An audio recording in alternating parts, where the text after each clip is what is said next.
نحمده ونصلي على رسوله الكريم اما بعد فاعوذ بالله من الشيطان الرجيم بسم الله الرحمن الرحيم رب اشرح لي صدري ويسر لي امري واحلل عقدة من لساني يفقهوا قولي يا ايها الناس انتم الفقراء الى الله والله هو الغني الحميد إن يشاء يذهبكم ويأتي بخلق جديد وما ذلك على الله بعزيز ولا تزر وازرة وزر أخرى وإن تدع مثقلة إلى حملها لا يحمل منه شيء ولو كان ذا قربى إنما تنذر الذين يخشون ربهم بالغيب وأقاموا الصلاة ومن تزكى فإنما يتزكى لنفسه وإلى الله المصير وما يستوي الأعمى والبصير ولا الظلمات ولا النور ولا الظل ولا الحرور وما يستوي الأحياء ولا الأموات إن الله يسمع من يشاء وما أنت بمسمع من في القبور إن أنت إلا نذير إنا أرسلناك بالحق بشيرا ونذيرا وإن من أمة إلا خلا فيها نذير وإن يكذبوك فقد كذب الذين من قبلهم جاءتهم رسلهم بالبينات وبالزبر وبالكتاب المنير ثم أخذت الذين كفروا فكيف كان نكير۔ شروع کرتی ہوں اللہ کے نام سے جو بے انتہا مہربان نہایت رحم فرمانے والا ہے۔ اے لوگو، تم سب اللہ کے محتاج ہو اور اللہ تو غنی و حمید ہے، بے پرواہ اور تعریف والا ہے۔ وہ چاہے تو تمہیں ہٹا کر کوئی نئی خلقت تمہاری جگہ لے آئے، ایسا کرنا اللہ کے لیے کچھ بھی دشوار نہیں۔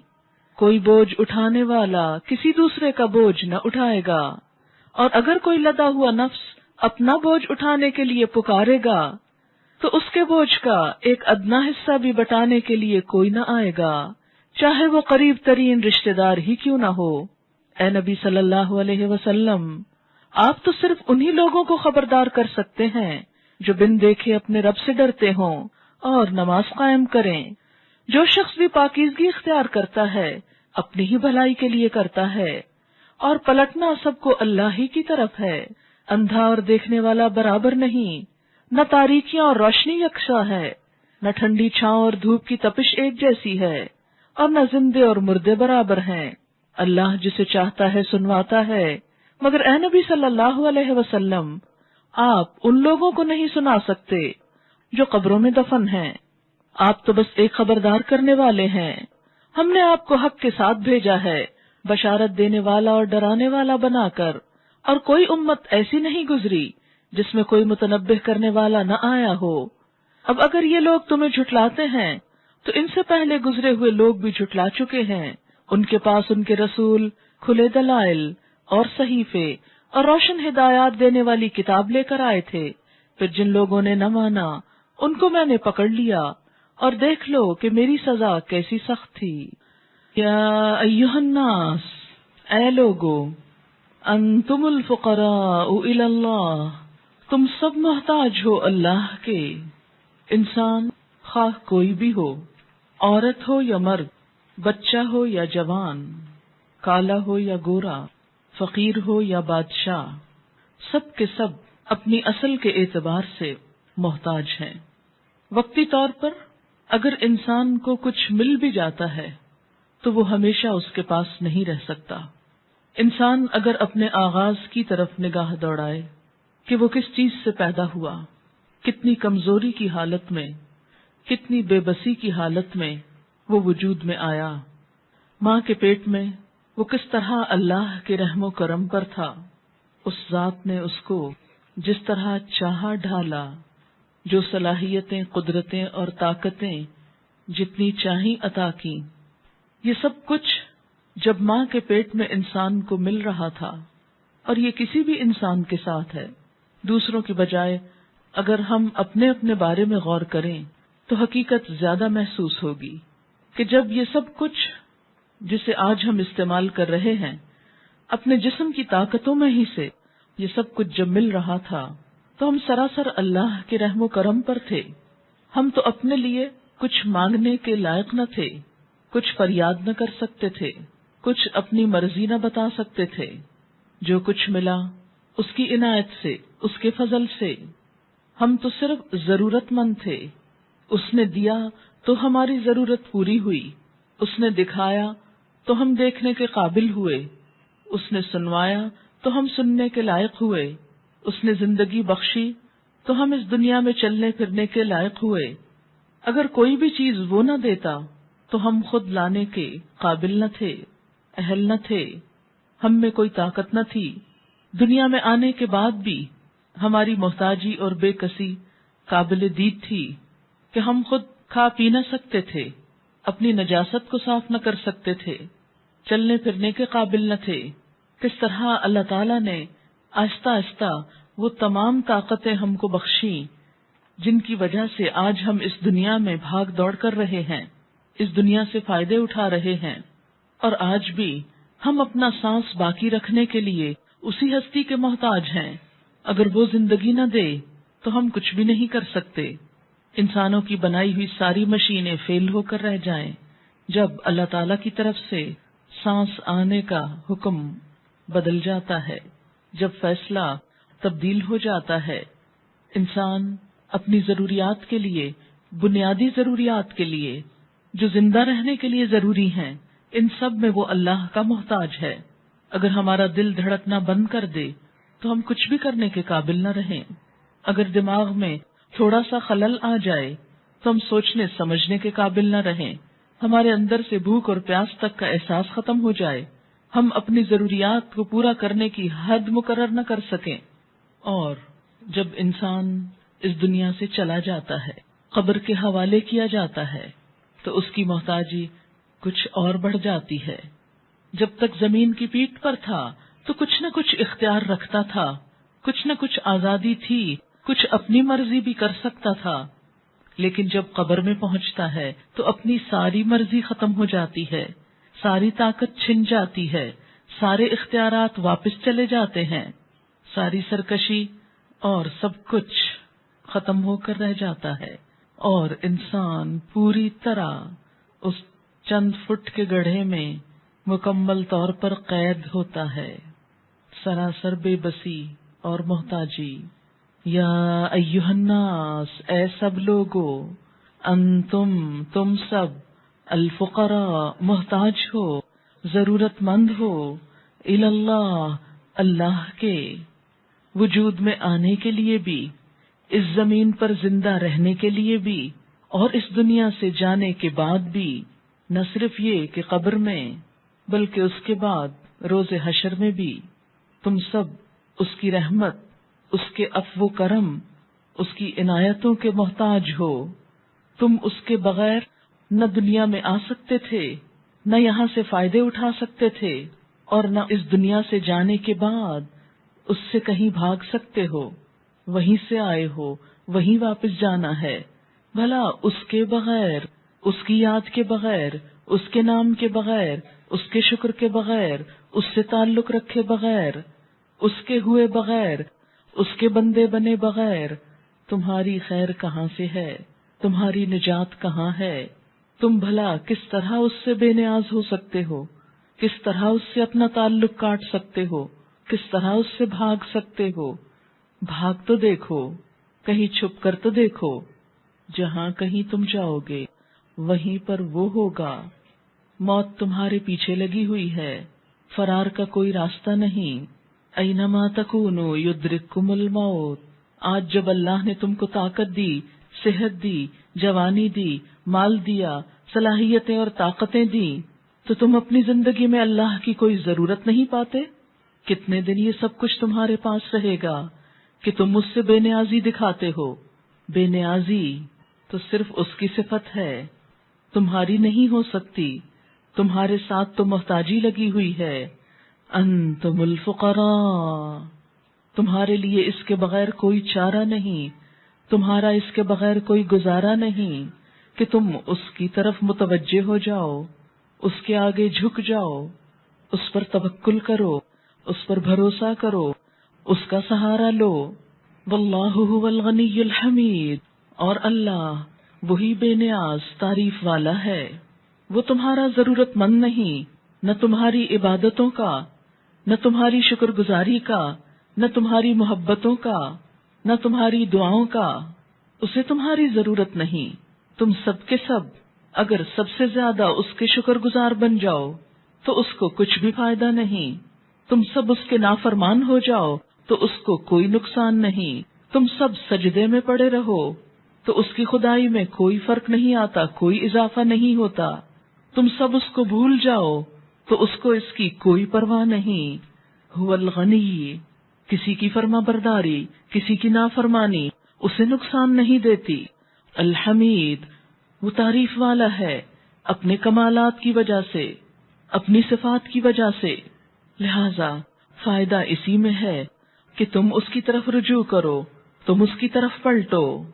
هو الغنی الحمید، وہ بے نیاز ہے، تعریف والا ہے۔ اس کی تعریف تو زمین و آسمان کی ہر چیز کر رہی ہے، ایک ایک ذرہ، ایک ایک چیز اس کی حمد و ثنا میں لگی ہوئی ہے۔ وَإِن مِّن شَيْءٍ إِلَّا يُسَبِّحُ بِحَمْدِهِ وَلَٰكِن لَّا تَفْقَهُونَ تَسْبِيحَهُمْ، کوئی چیز ایسی نہیں جو آسمانوں میں ہو یا زمین میں ہو جو اس کی تسبیح نہ کر رہی ہو، اس کی حمد و ثنا میں نہ لگی ہو، اس کا ذکر نہ کر رہی ہو۔ یہ الگ بات ہے کہ تم ان کی تسبیح نہیں سمجھتے۔ تمہارے دل اور تمہاری زبانیں اگر اس کی یاد سے غافل ہیں، اس کو بھولی ہوئی ہیں، تو اس کو اس کی کوئی پرواہ نہیں۔ وہ بے نیاز ہے، ہر چیز اس کے آگے سجدہ ریز ہے، ہر چیز اس کی اطاعت کر رہی ہے۔ اگر تم اس کے آگے نہ جھکو، تم اس کی اطاعت نہ کرو، تم اس کے آگے سر نہ جھکاؤ، تم سر تسلیم خم نہ کرو تو اس کا کچھ بھی نقصان نہیں۔ ہماری عبادت خود ہمارے فائدے کے لیے ہے۔ اللہ کی طرف بڑھنا اللہ کی ذات پر احسان نہیں، خود اپنی ذات پر احسان ہے۔ اس لیے کہ ہم جو بھی کوشش کریں ان پر پھر اس نے انعامات کا وعدہ کر رکھا ہے۔ وہ تو دینے ہی والا ہے، شروع سے دیتا رہا، اب بھی دے رہا ہے اور آئندہ بھی وہی دے گا۔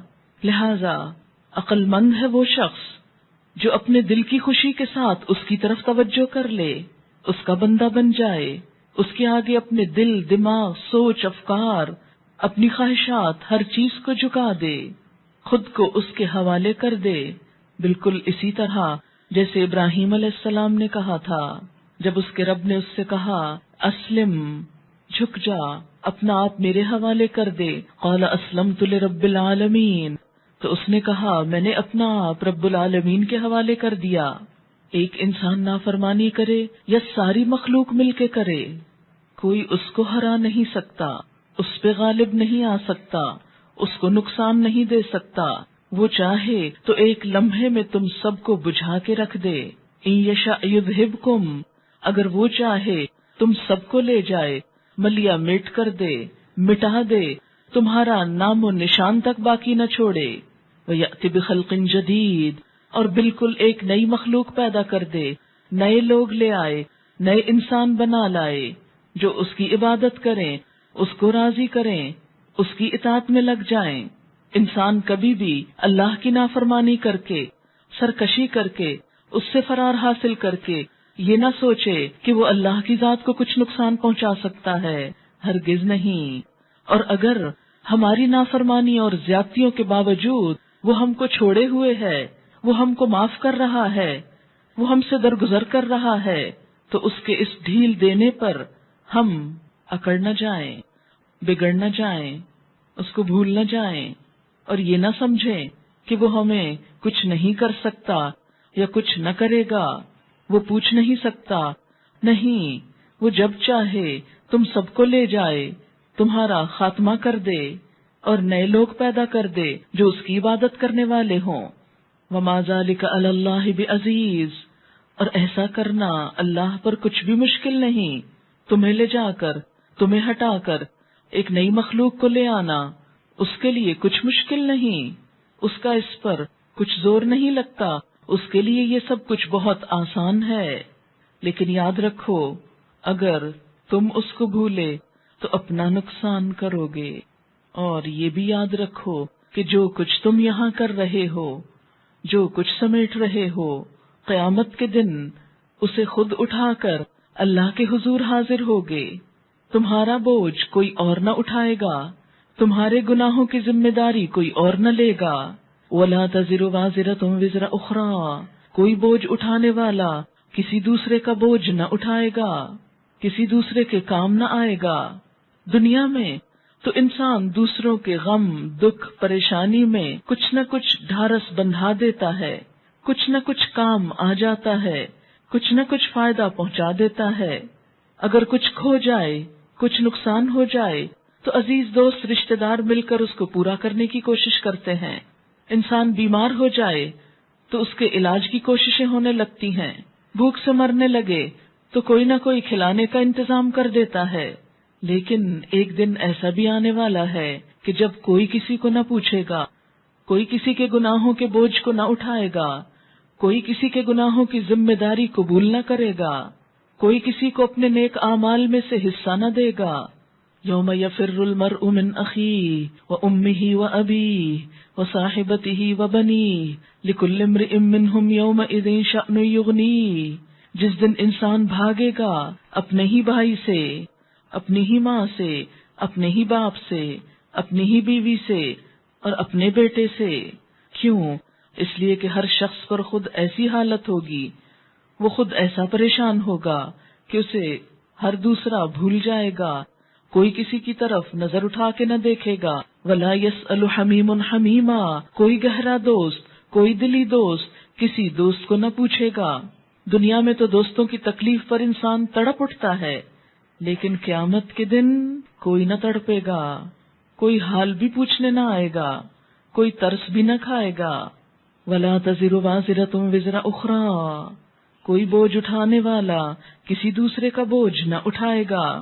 کوئی شخص اس غلط فہمی میں نہ رہے کہ قیامت کے دن دوسرے آگے بڑھ کر اس کی نجات کا سامان کریں گے۔ نہیں، سورۃ العنکبوت میں آتا ہے وَلَيَحْمِلُنَّ أَثْقَالَهُمْ وَأَثْقَالًا مَعَ أَثْقَالِهِمْ، وہ ضرور اپنے بوجھ بھی اٹھائیں گے اور کچھ اور بوجھ بھی اپنے بوجھوں کے ساتھ، یعنی دوسروں کو گمراہ کرنے کے، دوسروں کے بگاڑ کا سامان بننے کے بوجھ، دوسروں کو غلط راستے پہ ڈالنے کے۔ جیسا کہ نبی صلی اللہ علیہ وسلم نے فرمایا من سن سنتن سیئتن، جس نے کوئی برا طریقہ ایجاد کیا، کسی گناہ کے کام کا آغاز کیا، کان علیہ وزرہا، اس پر اس گناہ کا بوجھ بھی ہوگا، ووزر من عمل بہا من بعدہ، اور اس کے بعد جو کوئی شخص اس گناہ میں ملوث ہوگا، اس غلط طریقے پر چلے گا، اس غلط راستے پر چلے گا، وہ بھی اس کے گناہوں میں، یعنی ابتدا کرنے والے کے گناہوں میں اضافے کا سبب بنے گا، اور اسے سارے فالوورز کے گناہ بھی سمیٹنا ہوں گے۔ وَإِن تَدْعُ مُثْقَلَةٌ إِلَىٰ حِمْلِهَا، اگر کوئی بوجھ سے لدا ہوا شخص کسی دوسرے کو بوجھ اٹھانے کے لیے بلائے گا، یعنی قیامت کے دن اگر کوئی کسی کو آواز دے گا کچھ میری مصیبت میں میرے کام آؤ، کچھ میری مشکل آسان کرو، کچھ میرے گناہ تم اٹھا لو، لا يحمل منہ شیء، وہ اس میں سے کچھ بھی اٹھا نہ سکے گا، ولو کان ذا قربا، اگرچہ وہ قریبی رشتہ دار ہی کیوں نہ ہو، کوئی بھی ساتھ نہ دے گا، کوئی حال نہ پوچھے گا، اس لیے کہ اس دن سب کو اپنا حال پڑا ہوگا، اپنی فکر ہوگی، ہر شخص الامان الامان پکار رہا ہوگا، ہر شخص اپنی نجات کے لیے پریشان ہوگا۔ جیسے دنیا میں بھی انسان اگر اپنے آس پاس دیکھے تو غم اور دکھ کے وقت کچھ دکھ ایسے ہوتے ہیں، کچھ تکلیفیں ایسی ہوتی ہیں کہ جن میں دوسرے کام نہیں آیا کرتے۔ دنیا میں بھی اگرچہ بسا اوقات کچھ کام آ جاتے ہیں، لیکن اکثر اوقات نہیں بھی۔ مثلاً اگر کہیں زلزلہ آتا ہے تو ہر شخص خود بھاگنے کی فکر کرتا ہے، کہیں آگ لگتی ہے تو لوگ خود کود کر جان بچاتے ہیں، اور بسا اوقات اپنے سوتے ہوئے بچوں کو بھی چھوڑ جاتے ہیں جن کی طرف سے وہ ایک لمحے کے لیے غافل نہیں ہوتے، لیکن ایسے مواقع پر ان کو بھی بھول جاتے ہیں۔ اور دنیا میں ایسے بے شمار واقعات انسان کے سامنے آتے رہتے ہیں کہ جس سے یہ پتہ چلتا ہے کہ سخت مصیبت کے وقت انسان سب سے زیادہ فکر پھر اپنی ہی جان کی کرتا ہے۔ اس لیے کبھی بھی انسان کسی دوسرے کی خاطر، کسی انسان کو خوش کرنے کے لیے، کسی انسان کا ساتھ دینے کے لیے اپنی عاقبت برباد نہ کرے، اور آخرت سے پہلے دنیا میں بھی ڈرے۔ آج جس زمین پر ہم رہتے ہیں یہ اندر سے آگ کا گولا ہے، آتش فشاں ہے جگہ جگہ جو کہیں بھی پھٹ سکتے ہیں، تیز ہوائیں کسی وقت بھی چل سکتی ہیں، زمین کی طرف آنے والے بڑھنے والے کئی پلانٹس کسی وقت بھی اس سے ٹکرا سکتے ہیں، زمین کی حرکت کسی وقت بھی الٹی ہو سکتی ہے، یہ کشش ثقل کسی وقت بھی ختم ہو سکتی ہے۔ ہم کبھی سوچے تو کس زمین پر بیٹھے ہیں، کتنے خطروں کے اوپر، دن رات۔ اگر ہمیں آنے والے وقتوں کا پتہ چل جائے تو ہماری نیندیں اڑ جائیں، ہم چین سے کھا پی نہ سکیں، ہم کوئی عیش و عشرت کے کام نہ کر سکیں۔ ہر وقت اوپر سے شہابی پتھروں کی بارش ہوتی ہے جس کو اللہ تعالیٰ روکے ہوئے ہے۔ اگر کسی وقت وہ حفاظت کا سامان ہٹا دیا جائے تو زمین ان پتھروں سے پٹ جائے اور سب کے سب ہلاک ہو جائیں، لیکن انسان غافل ہے۔ آخر کیوں؟ کیا وہ اپنے رب سے یا اپنے رب کے عذاب سے بے خوف ہو گیا؟ اس رب کی وارننگز، اس رب کے پیغامات، اس کے رسول ہر دور میں لوگوں کو دیتے رہے، اور اللہ کی یہ کتاب بار بار لوگوں کو خبردار کرتی ہے۔ ایک عام انسان جب کسی آنے والے خطرے کا اعلان کرتا ہے تو لوگ یقین کر لیتے ہیں، خواہ اس کی خبر جھوٹی ہی کیوں نہ ہو، لیکن جب اللہ تعالیٰ قیامت کے دن پیش آنے والے حادثات اور واقعات کی خبر دیتا ہے، کبھی التامہ کہہ کے، کبھی الصاخہ کہہ کے، پھر انسان یقین کیوں نہیں کرتا؟ پھر انسان مان کیوں نہیں لیتا؟ پھر انسان سمجھ کیوں نہیں لیتا؟ کبھی سوچے تو آخر کہاں بھاگ کر جائے گا؟ اگر اللہ نے پناہ نہ دی تو کس کے پاس پناہ پائے گا؟ لیکن ان سب باتوں کا اثر تو صرف اسی کو ہو سکتا ہے جو غائبانہ طور پر اپنے رب سے ڈرے۔ انما تنذر الذین یخشون ربهم بالغیب، تم تو صرف انہی لوگوں کو خبردار کر سکتے ہو، انہی کے ضمیر جھنجھوڑ سکتے ہو، انہی لوگوں کو غفلت سے جگا سکتے ہو جو بے دیکھے اپنے رب سے ڈرتے ہیں، جو دیکھے بغیر اپنے رب کو محسوس کر لیتے ہیں، اس کی عظمت، اس کی قدرت، اس کی بڑائی ان کے دل میں ہوتی ہے۔ انما تنذر من اتبع الذکر وخشی الرحمن بالغیب، آپ تو انہی کو خبردار کر سکتے ہیں جو ذکر کی پیروی کریں اور رحمان سے غائبانہ طور پر ڈرتے ہوں۔ سورۃ النازعات میں آتا ہے انما انت منذر من یخشاها، یقیناً آپ تو اسی کو خبردار کر سکتے ہیں جو اس سے ڈرتا ہو، یعنی قیامت سے، آنے والے وقت سے، جسے رب کی باتوں کا یقین ہو، جو خالق کائنات کی باتوں کو کچھ بھی اہمیت دیتا ہو، اس کی بات کو امپورٹنٹ سمجھتا ہو، اس کی بات کو سچا سمجھتا ہو، جو اس کی عظمت کے آگے ہیبت کھاتا ہو۔ انما تنذر الذین یخشون ربهم بالغیب واقاموا الصلاۃ، اور وہ نماز قائم کرے۔ اللہ سے ڈرنے کی سب سے بڑی دلیل کیا ہے کہ انسان دن میں 5 وقت اپنے گناہوں کی معافی مانگتا ہے، اپنی بندگی کا اظہار کرتا ہے، اپنا سر زمین پر رکھ کر، اپنا ناک زمین پہ رگڑ کر اپنی کمتری کے احساس کو زندہ کرتا ہے، عاجزی اور عجز و نیاز کا سبق لیتا ہے، بندگی کا اظہار کرتا ہے، تکبر کی نفی کرتا ہے، وَأَقَامُوا الصَّلَاةَ، اور کبھی کبھار نہیں، پابندی سے نماز پڑھتا ہے، نماز کا حق بھی دیتا ہے۔ اور نماز نہ صرف یہ کہ انسان کو ظاہری طور پر گناہوں سے پاک کرتی ہے، جیسا کہ وضو کے بارے میں آتا ہے کہ جب انسان وضو کرتا ہے تو ہاتھ دھونے سے ہاتھوں کے گناہ جھڑتے ہیں، چہرہ دھونے سے چہرے کے، پاؤں دھونے سے پاؤں کے، جتنے بھی وضو کے اعضاء ہیں یہ سب عموماً ایکسپوز ہوتے ہیں، اور انسان ان سے زندگی کے مختلف کاموں میں مدد لیتا ہے، اور مختلف کام کرتے ہوئے کہیں نہ کہیں کوئی کمی، کوتاہی، گناہ سرزد ہو ہی جاتا ہے۔ لیکن جب انسان نماز کی طرف بڑھتا ہے تو وضو سے ظاہری نجاستیں صاف ہوتی ہیں، اور نماز باطنی طہارت کا ذریعہ بنتی ہے، اندر کی صفائی کرتی ہے، انسان کے اندر کے احساسات کو جگاتی ہے۔ وَأَقَامُوا الصَّلَاةَ، اور وہ نماز قائم کرے، اور جو شخص اپنے دین کے معاملے میں سنجیدہ ہوتا ہے، آخرت کے معاملے میں کانشیس ہوتا ہے، اللہ کے وعدوں پہ یقین رکھتا ہے، پھر ہو نہیں سکتا کہ وہ اللہ اکبر کی پکار سن کر بیٹھا رہ جائے، وہ آگے نہ بڑھے، رب کے سامنے نہ جھکے۔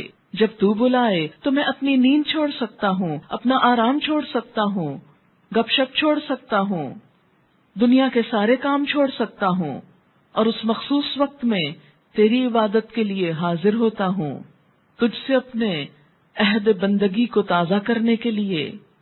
ومن تزکا، اور جو پاکیزگی اختیار کرے گا اپنے رب کی بات مان کر، نماز قائم کر کے، کیونکہ نماز ہی وہ چیز ہے، ان الصلاۃ تنہی عن الفحشاء والمنکر، جو انسان کو بے حیائی اور برائی سے روکتی ہے، جو ایک آڑ بن جاتی ہے۔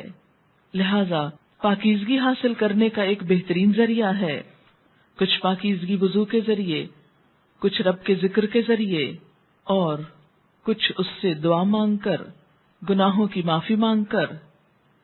شرک سے پاکیزگی، جب انسان کہتا ہے نماز میں ہاتھ باندھ کر ایاک نعبد و ایاک نستعین، صرف تیری ہم عبادت کرتے ہیں، صرف تجھ سے مدد چاہتے ہیں، اور پھر فواحش کی آلودگی سے پاکیزگی، برے خیالات سے پاکیزگی، برے اخلاق سے پاکیزگی۔ ومن تزکا، اور جس نے پاکیزگی اختیار کی، فإنما یتزکا لنفسہ، وہ اپنی ہی ذات کے لیے پاکیزگی اختیار کرے گا، اس پاکیزگی کا فائدہ خود اسی کو پہنچے گا، اس لیے کہ رب کی ذات پاک ہے، اس کے سامنے پاک لوگ ہی کھڑے ہوں گے، جن کو حقیقت میں رب پاک کہہ دے، کیونکہ کسی کے اپنے دعوے سے کوئی پاک نہیں ہوتا، کسی کے تزکیے کے دعوے سے کوئی تزکیہ نہیں ہوتا، جب تک کہ رب کسی کو واقعی اس قابل نہ سمجھے، اور جو رب کے معیار پر پورا اتر آیا، ومن تزکا فإنما یتزکا لنفسہ، اس نے اپنی ہی ذات کے لیے پاکیزگی اختیار کی، اس نے خود ہی کو فائدہ پہنچایا، اس نے اپنا ہی بھلا کیا، خود پر احسان کیا، اس پاکیزگی کا فائدہ، اس تزکیے کا فائدہ خود اس کو پہنچے گا۔ کس طرح؟ دنیا میں بھی غموں اور ڈپریشن سے نجات پا کر، اور آخرت میں بھی فلاح اور کامیابی پا کر، رب کی رضا پا کر۔ وَمَن تَزَكَّىٰ فَإِنَّمَا يَتَزَكَّىٰ لِنَفْسِهِ، کسی انسان کے نیک اعمال کا فائدہ سب سے پہلے خود اس کو پہنچتا ہے، بالکل ایسے ہی جیسے پیاسے شخص کو پانی کا گلاس پی کر، اگر ایک شخص کو پیاس لگی ہو اور وہ سب میں پانی بانٹتا پھرے اور سب اس کے سامنے بیٹھ کر پانی پیئیں، تو جب تک وہ خود پانی نہیں پیتا اس کی پیاس نہیں بجھ سکتی۔ لہذا جو شخص نیکی کا کام کرے گا وہ اسی کو فائدہ دے گا، اور جو شخص اپنے لیے سنسیئر ہے، اپنے لیے مخلص ہے، اپنا بھلا چاہتا ہے، اپنے فائدے کا حریص ہے، تو اس کے لیے ضروری ہے کہ وہ تزکیے کی طرف قدم بڑھائے۔ اور تزکیہ کس طرح ہوتا ہے، یہ پاکیزگی کس طرح حاصل ہوتی ہے، اس کے لیے اللہ کے رسول صلی اللہ علیہ وسلم دنیا میں بھیجے گئے۔ انہوں نے کیسے یہ پاکیزگی کی، انسانوں کا تزکیہ کیسے کیا؟ یتلو علیہم آیاتہ، اللہ کی آیات پڑھ کر سنائی، تلاوت قرآن سے، قرآن کے پڑھنے سے، اور نہ صرف پڑھنے سے بلکہ وَيُعَلِّمُهُمُ الْكِتَابَ وَالْحِكْمَةَ، انہیں کتاب اور حکمت کی تعلیم دیتا ہے۔ قرآن کی تعلیم صرف تلاوت ہی نہیں، اس کو سیکھنا، سمجھنا، اس میں غور و فکر کرنا، والحکمہ، اور حکمت اور دانائی کی باتیں، احادیث رسول صلی اللہ علیہ وسلم، سنت رسول صلی اللہ علیہ وسلم، سیرت رسول صلی اللہ علیہ وسلم۔ جب تک آپ کی ذات سے تعلق نہ ہو، آپ کی تعلیمات سے کوئی تعلق نہ ہو، اور آپ کو اپنا بڑا نہ مان لیا جائے، اس وقت تک تزکیہ ہو نہیں سکتا، اس لیے کہ تزکیہ آپ ہی نے آ کر لوگوں کا کیا۔ انسانی اخلاق، کردار، سوچ، قول، بول، فعل، ہر چیز کے تزکیے کے لیے آپ صلی اللہ علیہ وسلم کے طریقے اور آپ کے نظام تربیت کو دیکھنا ہوگا، اور جو ایسا کرے گا وہ اپنے ہی فائدے کے لیے کرے گا، اور جو یہ کام نہیں کرے گا اس کا اپنا ہی نقصان ہوگا۔ اور یہ تو انسان یاد رکھے، وَإِلَى اللَّهِ الْمَصِيرُ، اور لوٹنا اللہ کی طرف ہے، پلٹنا اس کے پاس ہے، جانا وہی ہے، اس لیے اس کام کے بغیر گزارا ہی نہیں۔ تزکیے میں کوئی آپشن نہیں کہ انسان چاہے تو اس کو آپٹ کر لے کہ ہاں مجھ کو اچھا لگتا ہے کہ میں اپنا تزکیہ کروں یا کوئی میرا تزکیہ کرے. نہیں، اس کے بغیر گزارا ہی نہیں، اس کے بغیر کوئی راہ نجات ہی نہیں. کیوں؟ اس لیے کہ تزکیے کے ساتھ اور تزکیے کے بغیر زندگی میں بہت فرق ہے. بالکل ایسے ہی جیسے وما یستوی الاعمی والبصیر، اندھا اور دیکھنے والا برابر نہیں ہوتے. ولا الظلمات ولا النور، نہ تاریکیاں اور روشنی یکساں ہوتی ہیں. ولا الظل ولا الحرور، نہ ٹھنڈی چھاؤں اور دھوپ کی تپش ایک جیسی ہوتی ہے. وما یستوی الاحیاء ولا الاموات، اور نہ زندے اور مردے برابر ہوتے ہیں. ان اللہ یسمع من یشاء، اللہ جسے چاہتا ہے سنواتا ہے. وما انت بمسمع من فی القبور، مگر اے نبی صلی اللہ علیہ وسلم تم ان لوگوں کو نہیں سنا سکتے جو قبروں میں مدفون ہیں. بات کا اثر نصیحت وہی قبول کرتا ہے جو زندہ ہو. زندہ کون ہوتا ہے؟ جس کا دل زندہ ہو، جس کے اندر کچھ احساس ہو، کچھ شعور ہو، جس کو اچھے اور برے کا فرق نظر آتا ہو، جو سیاہ اور سفید میں، زندہ اور مردہ میں فرق کر سکے، جس کی عقل کچھ کام کرتی ہو. وما یستوی الاعمی والبصیر، اندھا اور دیکھنے والا ایک جیسا نہیں ہو سکتا. کافر اور مومن برابر نہیں ہو سکتے. کہنے کو تو یہ دو لفظ ہیں، اعمی اور بصیر، لیکن اس سے پوری دنیا کا نقشہ ہی بدل جاتا ہے. انسان دیکھنے کے لائق نہ ہو تو ہر چیز تاریک ہے، اور دیکھنے والا کئی رنگ دیکھتا ہے، اس پر پھر ہر چیز کے راز کھلتے چلے جاتے ہیں. اور اس سے مراد صرف آنکھوں سے دیکھنا نہیں ہے، اس سے مراد دل کی بصیرت ہے. بہت سے آنکھوں سے دیکھنے والے دل کے اندھے ہوتے ہیں، ان کو حقیقت کا علم نہیں ہوتا، ان کو حق کی معرفت نہیں ہوتی. اور بہت سے آنکھوں سے نہ دیکھنے والے روشن دل رکھتے ہیں. لہذا ضرورت اس بات کی ہے کہ ہم صرف ظاہری آنکھوں سے نہیں، دل کی نگاہوں سے خود کو دیکھنے والے ہوں، اچھائی اور برائی کا فرق محسوس کرنے والے ہوں. ولا الظلمات ولا النور، اور اندھیرے اور روشنی بھی ایک جیسی نہیں ہوتی. رات اور دن میں بڑا نمایاں فرق ہے. اسی طرح باطل اور حق برابر نہیں ہوتا. باطل پرست اور حق پرست دونوں میں بہت فرق ہوتا ہے. غلط راہوں پہ چلنے والے اور روشنیوں کا سفر کرنے والے دونوں میں واضح فرق ہے. ولا الظل ولا الحرور، اور سایہ اور دھوپ کی تپش بھی برابر نہیں. گویا اچھے کام کرنے والوں کا انجام اور برے کام کرنے والوں کا انجام فرق ہے، ایک جیسا نہیں. جنت کے سائے اور دھوپ کی گرمی اور تپش دونوں میں بہت فرق ہے. روشنیوں کا سفر کرنے والا، اپنے اندر نور بصیرت رکھنے والا جنت کی ٹھنڈی چھاؤں کا مستحق ہے، اور اندھیروں کا سودا کرنے والا، بے حسی اور بے شعوری کی زندگی بسر کرنے والا پھر اسی لائق ہے کہ اس کو کوڑا بنا کر جہنم میں جلنے کے لیے پھینک دیا جائے. وما یستوی الاحیاء ولا الاموات، اور نہ زندے اور مردے برابر ہیں. زندہ کون ہے؟ جس کا دل زندہ ہو، جو حق کا علم رکھتا ہو. علم زندگی ہے اور جہالت موت ہے. عقل زندگی ہے اور بے وقوفی موت ہے، نقصان اور خسارے کا باعث ہے. اس لیے اللہ کے نزدیک زندگی دراصل اسی کے پاس ہے جو اس زندگی سے صحیح معنوں میں فائدے اٹھائے. ورنہ وہ لوگ جن کے دل ضمیر مردہ ہو چکے ہیں، جن کے دل بے حس ہو چکے ہوں، وہ چلتے پھرتے لاشیں ہیں. ان اللہ یسمع من یشاء، اللہ سنواتا ہے جس کو چاہتا ہے. یعنی حق بات سننے کی توفیق بھی اللہ کی طرف سے ہوتی ہے. ورنہ بہت سے لوگ سنی انسنی کر دیتے ہیں. سیاہ اور سفید میں واضح فرق ہونے کے باوجود وہ اس فرق کو محسوس نہیں کر پاتے. اللہ سنواتا ہے جس کو چاہتا ہے. وما انت بمسمع من فی القبور، اور آپ ان کو نہیں سنا سکتے جو قبروں میں دفن ہیں. جیسے مردہ قبر میں جانے کے بعد باہر کی دنیا سے بے خبر ہو جاتا ہے، ایسے ہی جن لوگوں کے دل ان کے سینوں کے اندر مردہ ہو چکے ہوتے ہیں، وہ بھی اچھے اور برے کا، حق اور باطل کا، علم اور جہالت کا، نیکی اور بدی کا، اچھائی اور برائی کا، جنت اور دوزخ کا فرق سمجھ نہیں پاتے. ان انت الا نذیر، آپ تو بس ایک خبردار کرنے والے ہیں، یعنی آپ کا کام لوگوں کو بتا دینا ہے، اس سے زیادہ کچھ نہیں.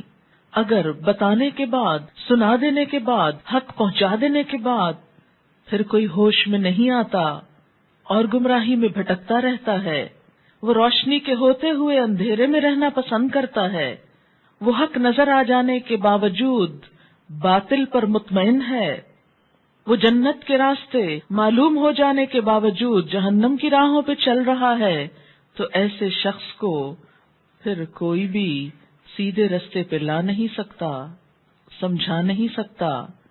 جو اپنا بھلا خود نہ چاہے اس کا بھلا کوئی اور کر نہیں سکتا. جن لوگوں کے سینے ضمیر کے مدفن بن چکے، ان کے دلوں میں اپنی بات کون اتار سکتا ہے؟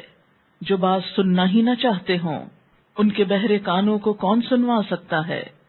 سنوایا تو انہی کو جاتا ہے جو سننے کو تیار ہوں. انا ارسلناک بالحق بشیرا ونذیرا، یقیناً ہم نے آپ کو حق کے ساتھ خوشخبری دینے والا اور ڈرانے والا بنا کر بھیجا. یعنی اللہ کے رسول صلی اللہ علیہ وسلم اس دنیا میں اچھا کام کرنے والوں کو خوشخبری دینے والے تھے اور برے کام کرنے والوں کو خبردار کرنے والے تھے. وَإِن مِّنْ أُمَّةٍ إِلَّا خَلَا فِيهَا نَذِيرٌ، اور کوئی امت ایسی نہیں گزری جس میں کوئی متنبہ کرنے والا نہ آیا ہو.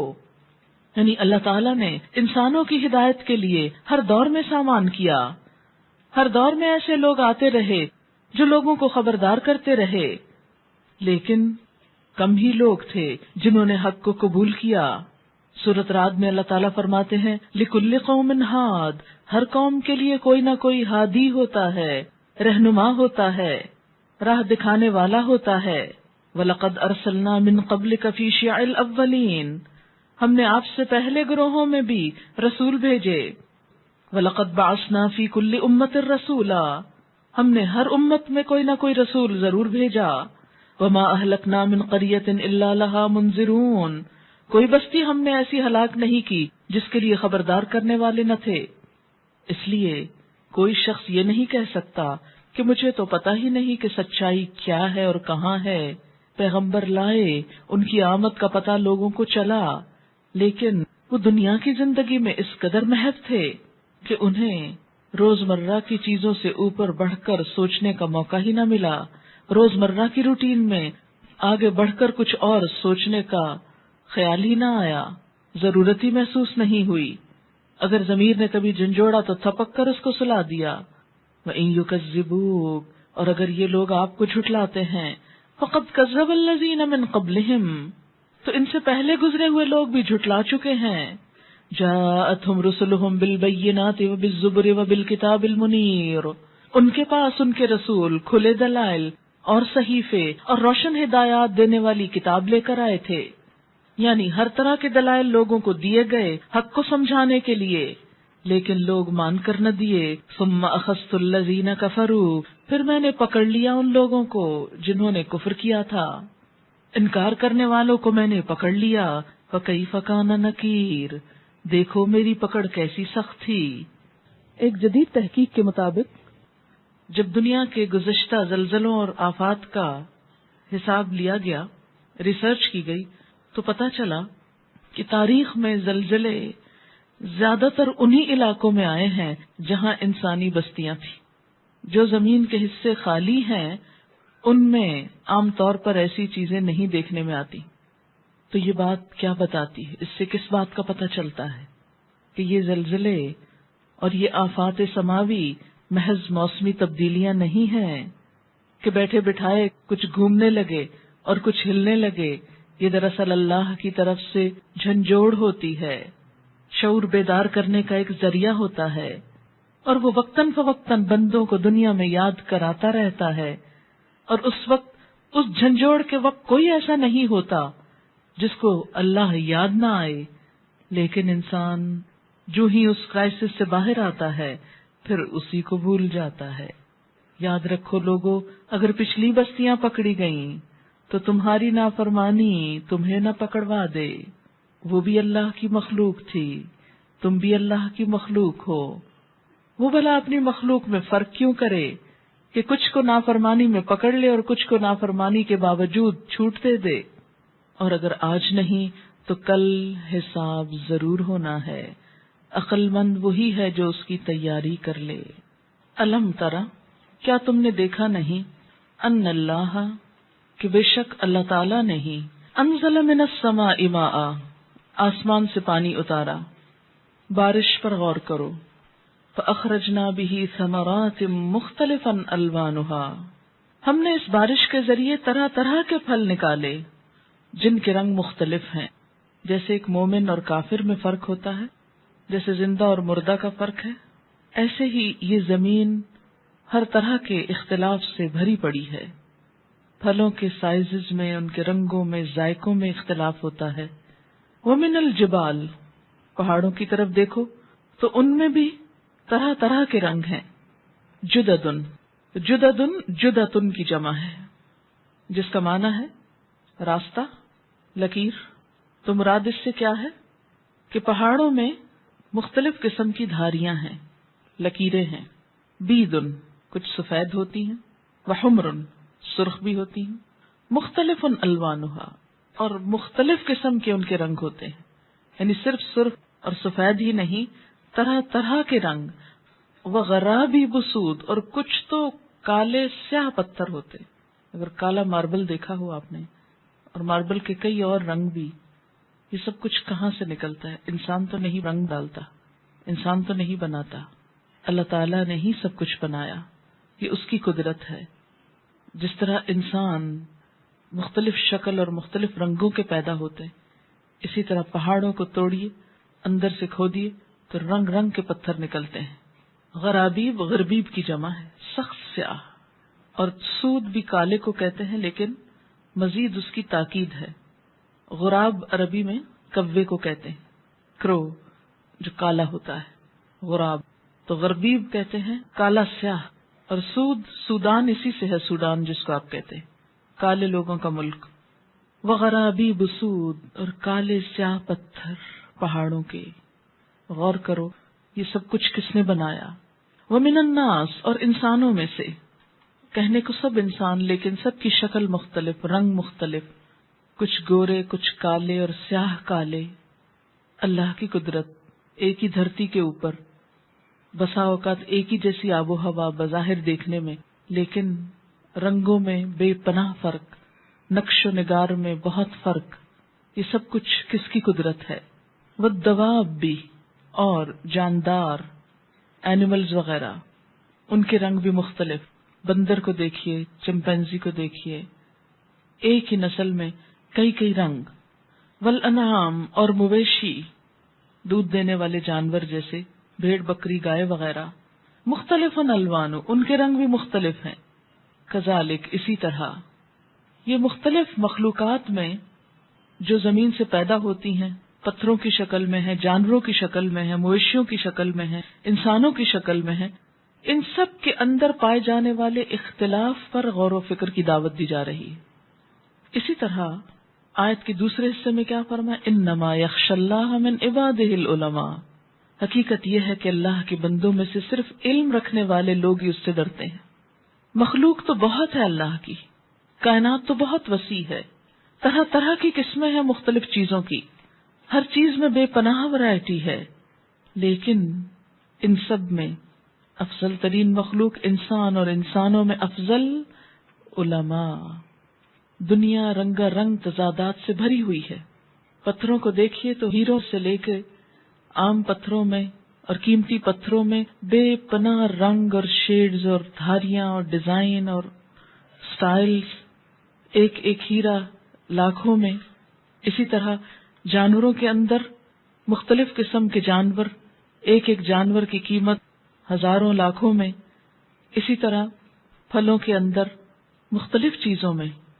لیکن ان سب سے زیادہ قیمتی چیز، ان سب سے اللہ کی نظر میں بہترین چیز وہ مخلوق ہے جو اللہ سے ڈرتی ہو. اس علم والے جو علم خدا کا احساس دل میں پیدا کر دے، جس علم کے بعد خدا یاد آنے لگے، خدا کا خوف دل میں آئے، یہ اس کائنات کی سب سے اعلیٰ ترین مخلوق اور کام اور چیز ہے۔ عموماً انسان کن چیزوں کی طرف دوڑتا ہے؟ زمین کی نباتات، کھیت، پھل، پہاڑ اور ان کے اندر سے نکلنے والے طرح طرح کے پتھر، جانور، مویشی۔ لیکن یہ ساری مخلوق اللہ ہی کی پیدا کرتا ہے اور اپنی اپنی حیثیت میں بہت اچھی ہے، لیکن عبادت کا مقصد وہ پورا کرتے ہیں جو اللہ کی معرفت رکھتے ہیں۔ ما خلقت الجن والانس الا لیعبدون، اور عبادت خشیت کے بغیر بیکار ہے۔ تکبر والی عبادت کوئی عبادت نہیں، لیکن خشیت کس میں آتی ہے؟ ان بندوں میں جو حق کو پہچان لیں، جو اپنی غلطیوں کو جان لیں، کیونکہ سب سے بڑا علم کیا ہے کہ انسان اپنے خالق کو پہچان لے۔ جس علم میں خالق پیدا کرنے والے، بنانے والے کا نام نہیں، اس کی پہچان نہیں، وہ علم ہی نہیں۔ یعنی صرف چیزوں کو ڈسکور کر دینا یہ کوئی علم نہیں، یہ تو ایسا ہی ہے۔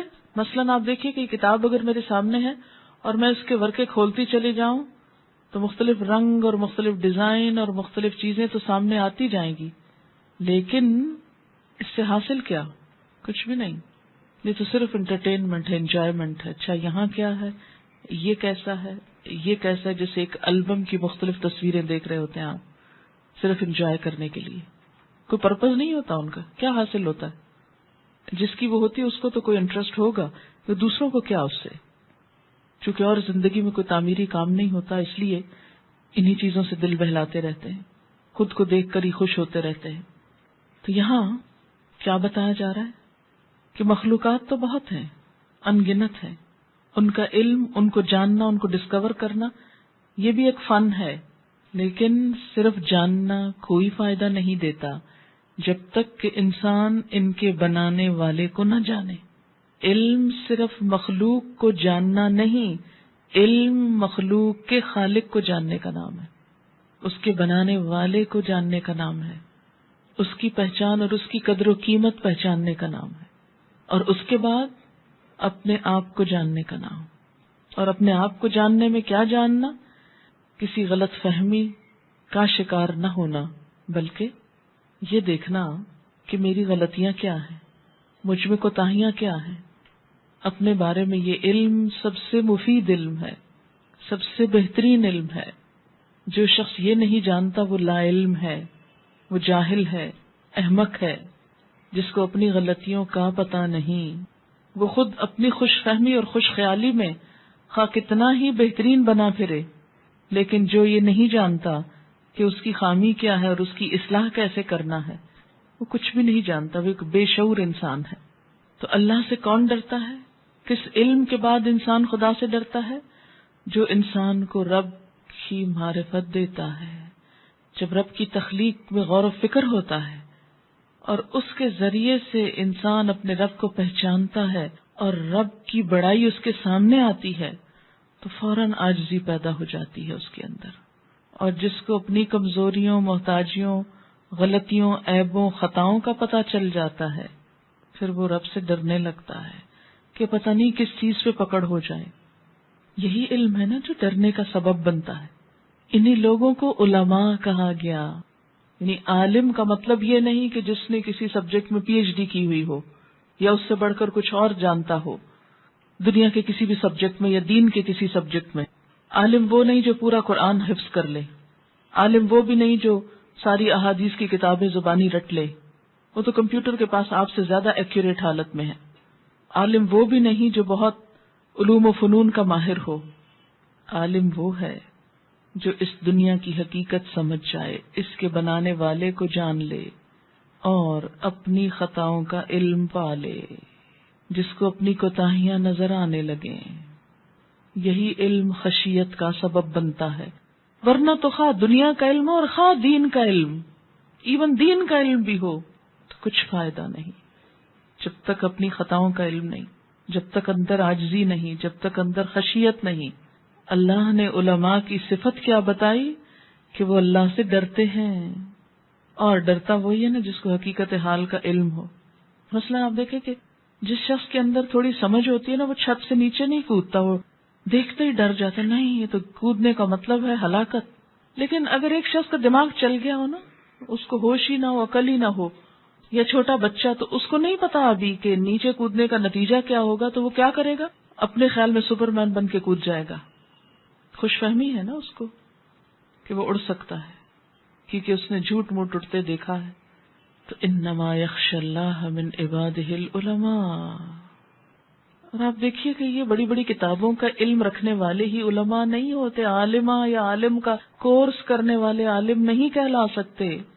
اور کبھی بھول کر بھی خود کو عالم نہ سمجھے، نہ کہیں.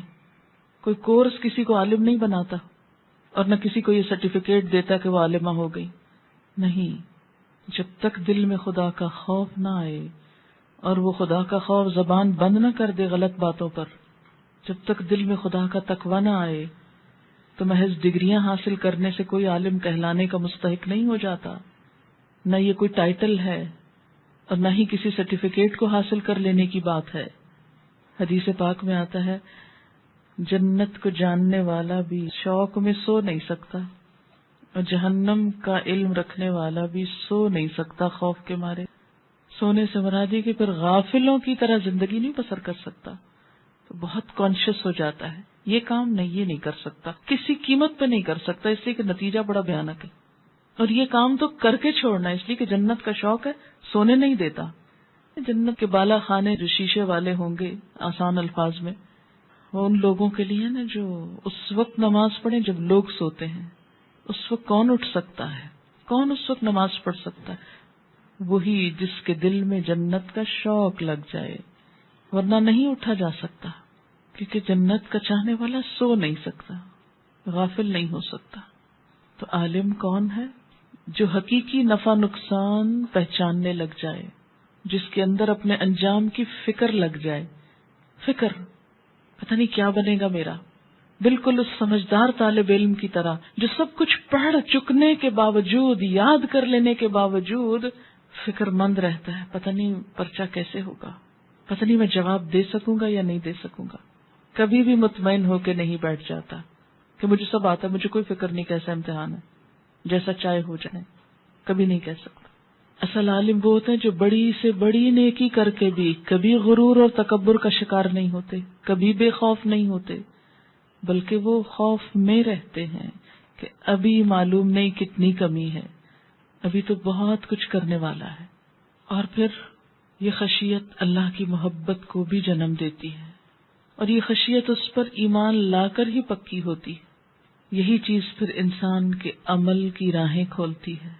قرآن و سنت اس کا معیار بن جاتا ہے، دنیا کی حقیقت اس پہ خوب آشکارا ہو جاتی ہے، دنیا کی اصلیت خوب سمجھنے لگتا ہے، دنیا سے دھوکہ نہیں کھاتا، شیطان کی چالیں بھی خوب سمجھتا ہے کہ کہاں کہاں سے اس کو ورغلایا جاتا ہے. وہ اپنے خیر خواہ، اپنے دوست اور دشمن کا حقیقی فرق سمجھتا ہے، اپنے خیر خواہ اور اپنے بدخواہ کا خوب فرق سمجھتا ہے، کیونکہ معرفت رکھتا ہے نا، آنکھیں کھلی رکھتا ہے، اندھیرے اور روشنی کا فرق جانتا ہے. لہذا اس کے شوق اور دلچسپیاں بدل جاتی ہیں، اس کی زندگی کا مقصد بدل جاتا ہے، اس کے اندر ایک سنجیدگی آ جاتی. پھر نان سیریس ایٹیچیوڈ نہیں ہو سکتا اس کا. پھر اس کی زبان اللہ کے ذکر سے تر رہتی ہے، وہ ہر کام آخرت کے لیے کرنے لگتا ہے، وہ دنیا سے بڑھ کر آخرت کو چاہنے لگتا ہے. وہ اپنے مال کو صرف اپنا نہیں سمجھتا، اس میں دوسروں کا حق سمجھتا ہے. وہ اپنے علم کو امانت سمجھتا ہے اور دوسروں تک پہنچاتا ہے. وہ علم کے خزانے پر سانپ بن کے نہیں بیٹھتا کہ دوسروں کو اس سے فیض یاب نہ کرے. سفیان ثوری کہتے ہیں کہ علماء کی 3 قسمیں ہوتی ہیں، ایک عالم باللہ اور عالم بامر اللہ. یہ وہ ہے جو اللہ سے ڈرتا ہے اور اس کی حدود اور فرائض کو جانتا ہے. دوسرا صرف عالم باللہ ہوتا ہے جو اللہ سے ڈرتا ہے لیکن حدود اور فرائض سے بے خبر ہوتا ہے. تیسرا صرف عالم بامر اللہ ہوتا ہے جو اللہ کے حدود اور فرائض کا علم تو رکھتا ہے لیکن خشیت سے عاری ہوتا ہے، اس کے دل میں خدا کا کوئی خوف نہیں ہوتا. اب خود کو پرکھ کے دیکھیے کہ 3 قسموں میں سے کون سی قسم ہے. پہلا عالم باللہ و عالم بامر اللہ. امر اللہ کا مطلب اللہ کے حکم کا عالم، اللہ کے دین کا عالم، اللہ کو بھی جانتا ہے، پہچانتا ہے اور اس کے دین کو بھی پہچانتا ہے. دوسرا صرف اللہ کو پہچانتا ہے، اللہ کی عظمت تو ہے لیکن اس کے دین کے بارے میں کچھ علم نہیں رکھتا. اور تیسرا، صرف دین کو جانتا ہے، علم بڑا رکھتا ہے، لیکن اللہ کی پہچان نہیں ہے صحیح طور پر، اس سے نہیں ڈرتا۔ بہت سے لوگ عربی خوب جانتے ہیں، بڑی مہارت رکھتے ہیں علم میں، لیکن دل میں خدا کا کوئی خوف نہیں۔ قرآن فر پڑھنا جانتے ہیں، لیکن دل خشیت سے خالی ہے۔ اور کچھ لوگ بظاہر خوف خدا رکھتے ہیں، مگر یہ نہیں پتا کہ کرنا کیا چاہیے۔ اب ہر عالم کے پاس، جس نے عالم کا ٹائٹل لگا رکھا ہے، مت بیٹھو سوائے اس کے جو شک سے یقین کی طرف، ریاکاری سے اخلاص کی طرف، تکبر سے تواضع کی طرف، دنیا کے لالچ سے نکال کر آخرت کی طرف توجہ دلائے، یعنی دنیا سے بے رغبتی کی طرف، عداوت سے خیر خواہی کی طرف بلائے۔ آپ دیکھیے کہ جب ہم نے کسی جسمانی مرض کا علاج کرانا ہوتا ہے نا، تو ہم دیکھتے ہیں، پوچھتے ہیں اس کی ڈگری جعلی تو نہیں، تجربہ کار ہے نا۔ ایک چھوٹی سی دانت کی ٹریٹمنٹ کرانی ہوتی ہے تو ہم سوچ سمجھ کے، پوچھ کے، آنکھ کا آپریشن کروانا ہو تو خواہ کچھ پیسے زیادہ لگ جائیں، ایک شہر سے دوسرے شہر میں، ایک ملک سے دوسرے ملک میں جانا پڑے، کس قدر احتیاط کرتے ہیں۔ لیکن جب دین کا معاملہ آتا ہے، کوئی معیار ہی باقی نہیں رہتا کہ وہ شرائط بھی پوری ہو رہی ہیں یا نہیں۔ اسی وجہ سے آج کے دور میں ہم دیکھتے ہیں علم تو بڑا عام ہو گیا ہے، لیکن خوف خدا باقی نہیں رہا، خشیت الہی باقی نہیں رہی۔ اس لیے کہ جب اپنے ہی دل میں نہ ہو تو دوسروں کے اندر کیسے پیدا کی جائے گی؟ تو ایک عالم کا کام صرف علم پھیلانا نہیں، صرف بڑی بڑی بحثیں کرنا نہیں، صرف چیزیں رٹ لینا نہیں، بلکہ اس کی سب سے بڑی پہچان یہ ہے کہ وہ خدا سے کتنا ڈرتا ہے۔ ان اللہ عزیز غفور، بے شک اللہ غالب ہے، بخشنے والا ہے۔ ان الذین یتلون کتاب اللہ، بے شک وہ لوگ جو اللہ کی کتاب پڑھتے ہیں، اللہ کی کتاب کی تلاوت کرتے ہیں۔ اب یہاں علماء کی چند صفات بتائی جائیں گی، یعنی اسی کے ریفرنس میں آگے بات آ رہی ہے نا، ویسے عام بھی ہے لیکن خاص طور پر علماء ہی کے حوالے سے چند باتیں۔ یتلون کتاب اللہ، اللہ کی کتاب کی تلاوت۔ پرکھیے خود کو، کیا علم والے کہلانے کے حقدار ہیں؟ پوچھیے خود سے، روز صبح سب سے پہلے کیا اٹھاتے ہیں؟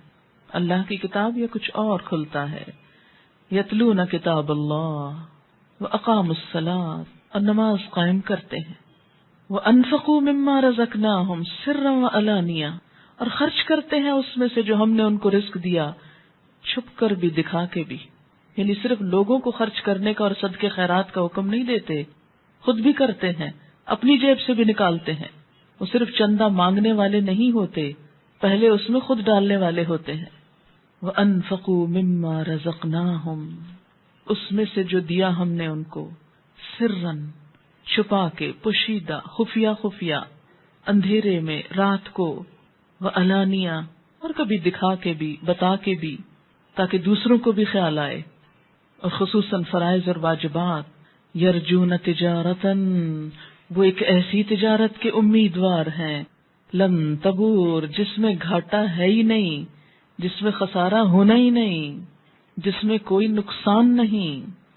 یہ کس کے ساتھ وعدہ ہے؟ یتلون کتاب اللہ، اقاموا الصلاۃ، انفقوا مما رزقناہم سرا وعلانیہ، لیوفیہم اجورہم، تاکہ وہ پورا کر کے دے ان کو ان کے اجر، ویزیدہم من فضلہ، اور صرف ان کے کیے کا بدلہ نہیں، اپنے فضل سے اور زیادہ دے۔ یہی تو اللہ تعالیٰ کی رحمت ہے نا، کہ وہ انسان کو صرف اس کے اعمال کا صلہ نہیں، اس لیے کہ اعمال تو اتنے ہیں ہی نہیں کہ انسان ان سے کچھ بھی لے سکے۔ اب دیکھیے کہ دنیا میں جتنا بھی کوئی شخص مالدار ہو، کیا پوری دنیا خرید سکتا ہے؟ ہرگز نہیں۔ کوئی ایسا مالدار نہیں ہے کہ جو ساری دنیا کا سودا کر سکے۔ اور جنت کی وسعت تو آسمان و زمین کے برابر ہے، صرف زمین نہیں، آسمان بھی لپٹتے ہیں اس میں۔ تو ساری زندگی کی مال کمانے کی کوشش سے ہم دنیا بھی خرید نہیں سکتے، تو ساری زندگی کے نیک اعمال سے ہم اس قابل نہیں کہ جنت خرید سکیں۔ اس لیے محسنین کے لیے اللہ تعالیٰ ان کی کوششوں کا صلہ بھی دے گا اور اس سے بڑھ کر اپنے فضل سے بھی ان کو دے گا۔ اسی لیے ان کی تجارت محفوظ تجارت ہے۔ خسارہ کیسے ہو سکتا ہے جس میں اللہ کا فضل پڑ جائے؟ انہ غفور شکور، بے شک وہ بخشنے والا ہے کمی کوتاہی کو اور قدردان ہے۔ یہ قدردانی ہی ہے اسی وجہ سے صرف اجر نہیں مزید بھی دے گا۔ شکر کا معنی کیا ہے؟ تھوڑے عمل کا زیادہ بدلہ دینا۔ بندوں میں شکور کون ہوتا ہے؟ جو اپنی ساری خواہشات کی تکمیل نہ بھی کر پائے تو بھی اللہ سے ناراض نہ ہو، کسی کمی کے موقع پر بھی وہ شکر کرتا ہے، الحمدللہ۔ کوئی چھوٹی تکلیف آ جائے تو بھی شکر گزار ہوتا ہے، الحمدللہ بڑی نہیں آئی، یہ نہیں کہتا کہ میں ہی رہ گیا تھا اس آزمائش کے لیے۔ اور انسان اگر دوسروں کی تکلیفیں دیکھے تو اپنی بھول ہی جاتا ہے۔ والذی اوحینا الیک من الکتاب، اور وہ چیز جو ہم نے آپ کی طرف کتاب میں سے وحی کی، هو الحق، وہی حق ہے، سچ ہے، سچائی یہیں پر ہے اس کتاب کے اندر، مصدقا لما بین یدیہ، جو پہلی کتابوں کی بھی تصدیق کرتی ہے، اور یہی اس کے سچا ہونے کی دلیل ہے کہ یہ پچھلی کتابوں کو مانتی ہے۔ ان اللہ بعبادہ لخبیر بصیر، بے شک اللہ اپنے بندوں کے بارے میں خبر بھی رکھتا ہے، دیکھتا بھی ہے۔ ثم اورثنا الکتاب، پھر وارث بنا دیا ہم نے کتاب کا، اسی کتاب کا۔ کس کتاب کا؟ جو آپ کی طرف اتاری گئی، جو اپنے سے پہلی کتابوں کی تصدیق کرتی ہے، اسی کتاب، اسی قرآن کا وارث بنا دیا ہم نے، جو پیغمبر پر اتاری گئی تھی۔ کس کو؟ الذین اصطفینا من عبادنا، لوگوں میں سے اپنے ان بندوں کو جنہیں ہم نے چن لیا، چنے ہوئے بندوں کو یہ کتاب دی۔ اس کے دو معنی عموماً کیے جاتے ہیں، ایک تو یہ کہ پوری نسل انسانی میں حضرت ابراہیم علیہ السلام کی اولاد اس کام کے لیے چن لی گئی، یعنی صحابہ کرام کی طرف اشارہ ہے، جنہوں نے سب سے پہلے نبی صلی اللہ علیہ وسلم کے اس ورثے کو سنبھالا، اس کو جمع کیا، اس کو کتابی شکل دی، اس کو یاد کیا، اس میں غور و فکر کیا، اس پر عمل کیا، اس کو دنیا بھر میں پھیلایا۔ چنے ہوئے لوگ تھے وہ، الذین اصطفینا من عبادنا۔ اور ویسے بھی جو شخص اس کتاب کو اٹھانے کے لائق ہو جائے، اس کی خدمت کرے، وہ ایک طرح سے چنا ہوا ہی ہوتا ہے، ورنہ دنیا میں کام تو بے شمار ہوتے ہیں، بہت سے لوگ ان چیزوں کے پیچھے بھاگ رہے ہوتے ہیں۔ من یرد اللہ بہ خیرا یفقہہ فی الدین، جس کے ساتھ اللہ بھلائی کا ارادہ کرتا ہے اس کو دین کی سمجھ دیتا ہے، جس کو وہ چن لیتا ہے وہ اس کتاب کی خدمت کرتا ہے۔ اللہ تعالیٰ نے تو احسان کر دیا، چن لیا۔ انبیاء کے وارث علماء ہوتے ہیں، العلماء ورثۃ الانبیاء، چونکہ پیچھے بھی علماء کی بات ہوئی نا، تو اسی کانٹیکسٹ میں بات ہو رہی۔ اپنے بندوں میں سے جن کو ہم نے چن لیا تھا انہیں اس کتاب کا وارث بنا دیا۔